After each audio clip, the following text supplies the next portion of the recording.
খাওয়া নিয়ে যাচ্ছে, কিন্তু নাম বলতেই পারছিলাম না ঠিক করে। দাঁড়াও, মামনিকে জিজ্ঞাসা করি। মামনি, আজকে আমরা কি খেতে যাচ্ছি? আজকে আমরা রাজশাহীর বিখ্যাত একটা খাবার খেতে যাচ্ছি। তাই? হ্যাঁ, তুমি খেতে চাও? হ্যাঁ। কি খাবার জানো? হ্যাঁ। কালাইয়ের রুটি। কালাইতে রুটি? কালাইতে রুটি না, কালাইয়ের রুটি। না, কালাইতে রুটি।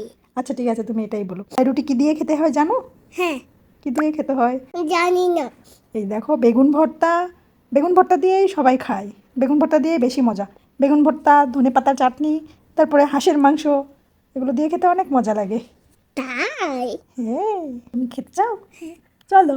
চলো, আমরা রিক্সাতে করে রেস্টুরেন্টে চলে আসলাম রে। ওইখানে কালাইতে রুটি বানাতে হয়। আমি ওইখানে গিয়ে দেখলাম ছোট্ট একটা বেবি লাইটার মধ্যে হাত দিচ্ছিল। আমি জানো না, লাইটের মধ্যে হাত দিলে উ হবে না? হ্যাঁ তো, ও হবে। বেবিটা তো বোঝে না। হ্যাঁ। দুষ্টু বেবি। হ্যাঁ, দুষ্টু বেবি। আদিয়ান কত গুড বয়। হ্যাঁ, আমি গুড বয়। চলো, আমরা এখন রুটি খাবো। রুটি খাবো। আমরা ওই তো ঈদ করতে করতে আমাদের কালাইতে রুটি হয়ে গেছে। এই যে আমাদেরকে কি কি দেশে জানো?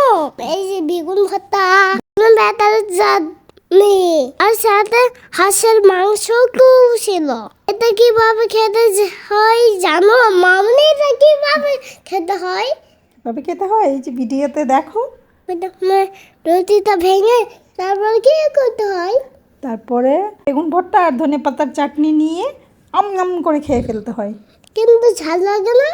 ঝাল লাগবে, যারা ঝাল খাবে তারা ঝাল নিয়ে খাবে। তোমাকে তো ঝাল ছাড়া দিয়েছি, শুধু বেগুন আর সরিষার তেল দিয়েছি। বুঝতে পেরেছো? হ্যাঁ, কিন্তু আমার ঝাল লেগেছিল। ঝাল লেগেছিল? আমি আমি বসে বসে ফোন দেখছিলাম। হঠাৎ আম্মু আমাকে মুখে রুটিটা ঢুকাই দিল। আমি ভাবছিলাম আমাকে এটা কি দিল। তারপর আমি আস্তে আস্তে চাবাই খেতে শুরু করলাম। আমি খেতে খেতে কিন্তু ভালোই তো লাগছে। আহা! আমি করে খেয়ে ফেলেছি, কিন্তু হাঁসের মাংসটা অনেক ঝাল ছিল, তাই আমি ওইটা খেতে পারিনি।